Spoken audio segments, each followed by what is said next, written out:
J'exerçais encore mon métier lorsque j'ai fait Pater Panchali. Il nous a fallu 2 ans et demi pour faire le film, en partie parce que nous n'avions pas d'argent pendant de longs mois. J'ai démarré avec nos propres fonds qui étaient maigres, et aussi parce qu'une partie de mon salaire était consacrée à ce film. Nous travaillâmes, le film fut terminé dans des conditions de précipitation incroyables. Je me souviens que pendant 10 jours et 10 nuits sans sommeil, mon monteur et moi achevâmes le montage du film.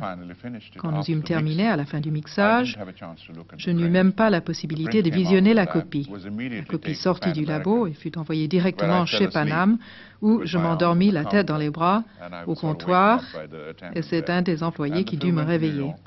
Le film partit pour New York, fut projeté au musée, et ensuite, 2 mois plus tard, il fut présenté à Calcutta.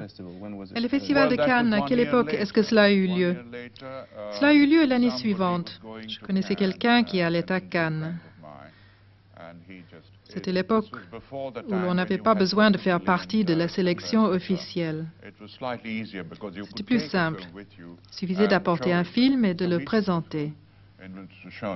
Cet ami emporta mon film qui fut présenté à Cannes.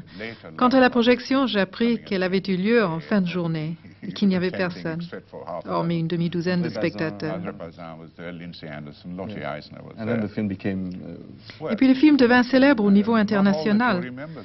En fait, certains membres du jury étaient absents. Il fallut organiser une seconde projection. Le film obtint un prix et c'était extraordinaire.